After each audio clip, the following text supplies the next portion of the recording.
10 ജില്ലകളിലെ വിവിധ വിദ്യാഭ്യാസ സ്ഥാപനങ്ങൾക്കും സർക്കാർ ഓഫീസുകൾക്കും ഡിസംബർ 10 ചൊവ്വാഴ്ച അതായത് നാളെ വിവിധ ജില്ലകളിലെ ജില്ലാ കളക്ടർമാർ അവധി പ്രഖ്യാപിച്ചുകൊണ്ട് അറിയിപ്പ് പുറത്തിറക്കിയിട്ടുണ്ട്.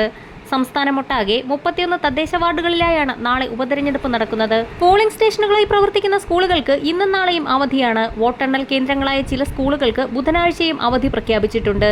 തിരുവനന്തപുരം, കൊല്ലം, പത്തനംതിട്ട, ആലപ്പുഴ, കോട്ടയം, തൃശൂർ, പാലക്കാട്, മലപ്പുറം, കോഴിക്കോട്, കണ്ണൂർ ജില്ലകളിലാണ് പ്രാദേശിക അവധി പ്രഖ്യാപിച്ചിരിക്കുന്നത്. തിരുവനന്തപുരം വെള്ളറട ഗ്രാമപഞ്ചായത്തിലെ കരിക്കാമൻകോട് വാർഡിൽ ഉപതെരഞ്ഞെടുപ്പ് നടക്കുന്നതിനാൽ വാർഡിലെ എല്ലാ സർക്കാർ ഓഫീസുകൾക്കും വിദ്യാഭ്യാസ സ്ഥാപനങ്ങൾക്കും നാളെ ജില്ലാ കളക്ടർ അവധി പ്രഖ്യാപിച്ചിട്ടുണ്ട്. വോട്ടെണ്ണൽ കേന്ദ്രം പ്രവർത്തിക്കുന്ന സ്ഥാപനത്തിന് 11-നും പ്രാദേശിക അവധിയായിരിക്കും.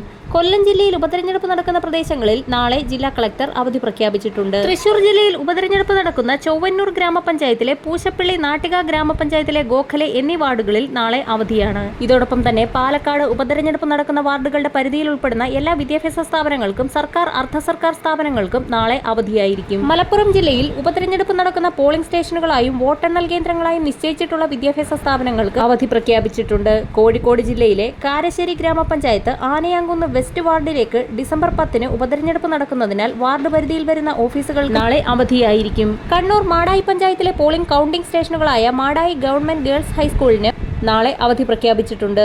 ഇതോടൊപ്പം തന്നെ പത്തനംതിട്ട, ആലപ്പുഴ, കോട്ടയം ജില്ലകളിലെ ഉപതെരഞ്ഞെടുപ്പ് നടക്കുന്ന നിയോജക മണ്ഡലങ്ങളുടെ പരിധിയിൽ വരുന്ന എല്ലാ സർക്കാർ ഓഫീസുകൾക്കും വിദ്യാഭ്യാസ സ്ഥാപനങ്ങൾക്കും വോട്ടെണ്ണൽ ദിനമായ നാളെ അവധി പ്രഖ്യാപിച്ചിട്ടുണ്ട്. എല്ലാവിധ അവധി അറിയിപ്പുകളും ആദ്യം തന്നെ നിങ്ങളിലേക്ക് എത്തുന്നതിനായി ചാനൽ സബ്സ്ക്രൈബ് ചെയ്യാൻ മറക്കാതിരിക്കുക.